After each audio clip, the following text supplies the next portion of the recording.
All right, what's going on, everybody? Hope this video finds you guys well. We're going to start off, we're going to do a series where we're going to go into some details of arm structure in the backswing, also in the downswing, what we want to see, what our options are. So we're going to do a cool little series on this. So if you haven't checked out the last video that I've done, please check that, link down below. I've also got a free crash course, Understanding Impact. Would love to have you take a peek at that. Big shout out, thanks to my sponsors, Red Vanley, Drew Belt, iRange. We'll leave some links down there below as well for those. So let's go ahead, let's get right into it. So when we go into arm structure, one of the options that I would say that is extremely viable and that I like to use for myself, and I also use for a lot of players, is how we actually get the trail arm and the shoulder to externally rotate and also keep that externally rotated.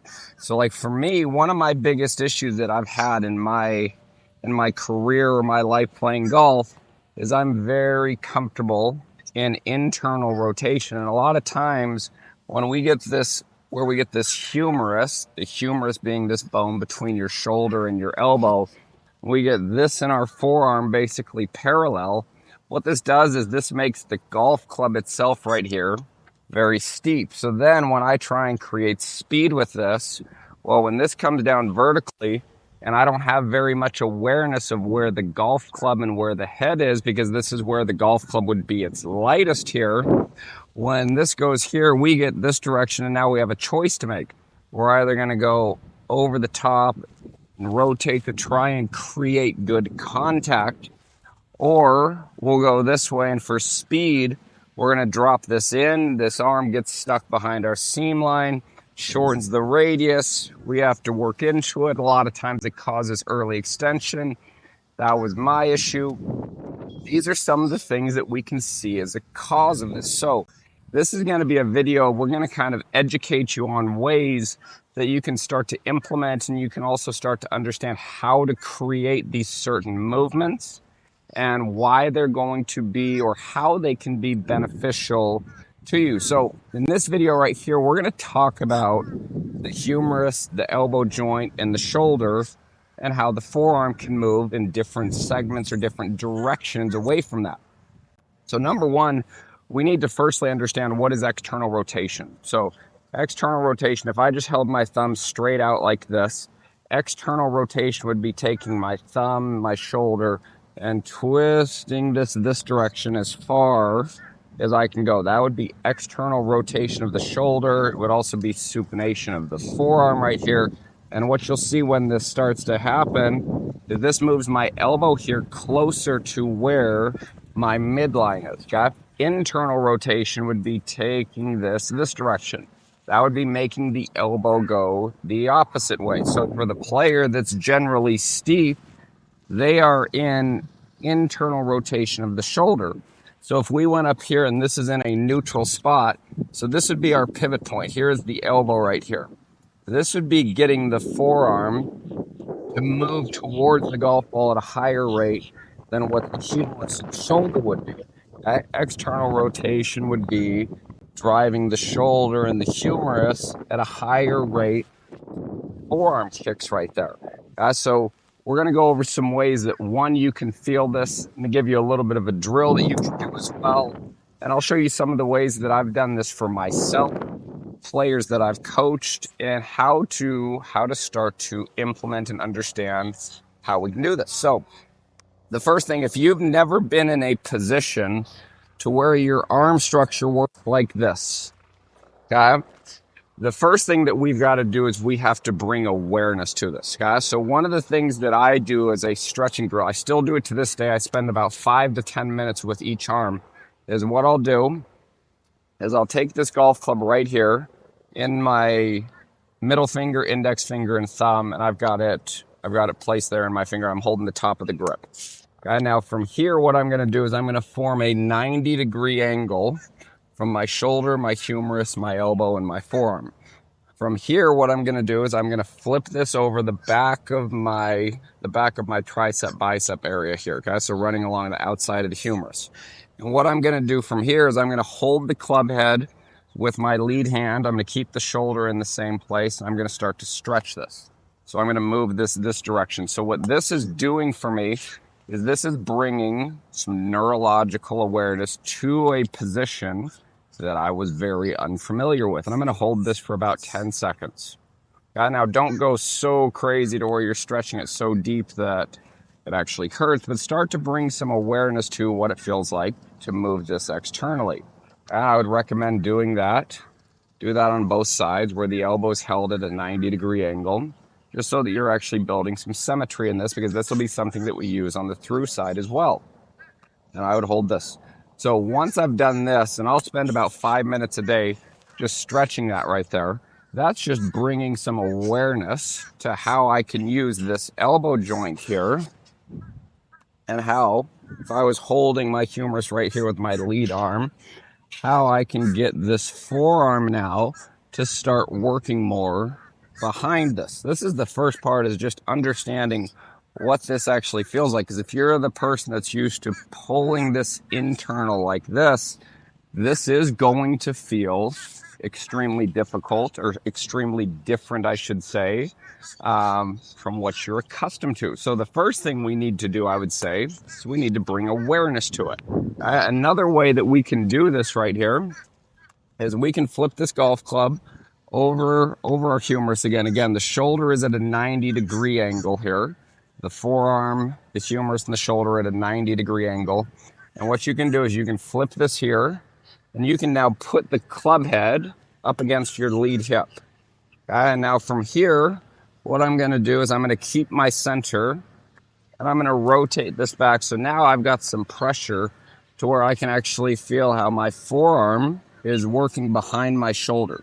So this is creating a feel. So you can see if I put my lead hand on there, that's what this would be creating. So this is me learning what this structure right here actually feels like. So if I did that from here, I'm on center. I'm going to turn the chest and the core right in here, a little bit of pelvic turn. And I'm just going to feel what that is right there. And so this right here is bringing awareness. And again, what we're doing here is we're using the elbow as a pivot point. So what the arms actually have the ability to do, we think about this from a balance standpoint. The arms, if I take my two hands and I put both of my arms here at a 90-degree, and I push, this would be balance right here. So I'm pushing as hard as I can equally. Okay? So what I'm going to do here is I'm going to use the humerus and the elbow as a resistant, and I'm going to be now pushing harder with my lead arm to where you can see this elbow joint is starting to resist. So what this is doing here is this is starting to form, this is forming a plane for the arms to work. So if we looked at what the right arm or our trail arm is doing, is it's working this way. It's trying to resist pushing this direction, while the lead arm is trying to work in and back. So these are working against each other in a way that is creating a little bit of resistance, some tension, which is starting to form a plane right there, okay?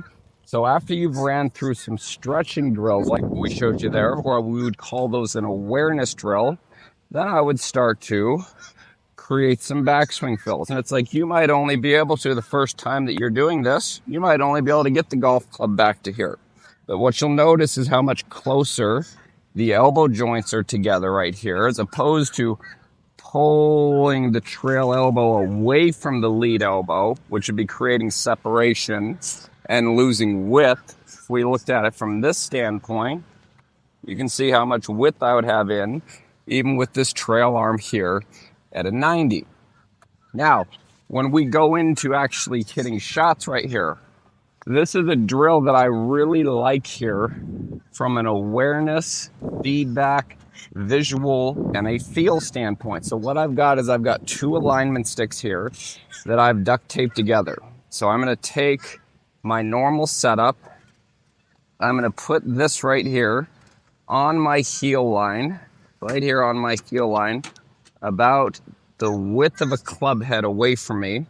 And I'm going to put this straight up and down in the ground here. So this is going to sit right in here. So what I'm going to use this for is once my arm structure and my elbow hits this, what I can do is I can continue to move the forearm behind this and the club behind this. Now on the way down, I want to keep this club head behind as long as possible. So I'd be here, keep the club head behind as long as possible. If I went the wrong way, you'd see how this club head would be kicking out and the elbow joint would still be staying in the same place. So we're going to get the club head behind, and we're going to keep the club head behind as the elbow and the shoulder start to move away from where this line is. So where I would go in here is we could actually hit some shots here. As we'll go here, swing this back.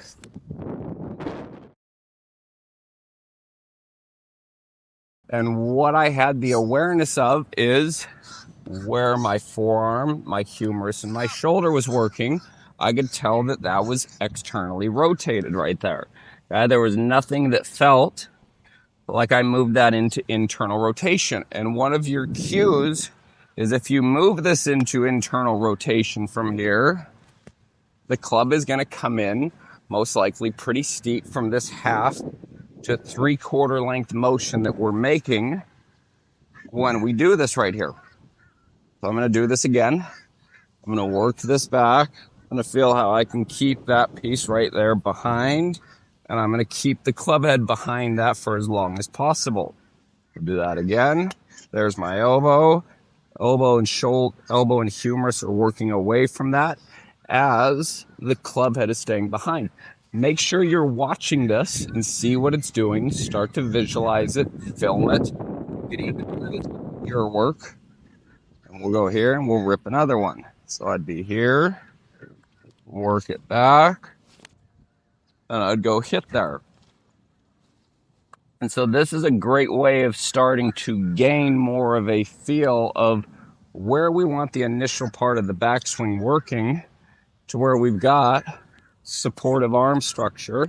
We're going to keep the club head again behind this line for as long as possible. I would be here, keeping the club behind, and then I would go. And that right there was a pretty solid shot. So this is a great way of starting off, learning how to use this elbow more as a pivot point, learning how to create some resistance in that trail side. This is letting it work internal. If this is something you feel like you need to work on, I think this is a great way to start. So I appreciate you watching. If you guys have any questions whatsoever, please leave those down in the comments below. I'll do my best to get back to each and every one of you. Thanks again for watching. Appreciate your support. We'll see you next time.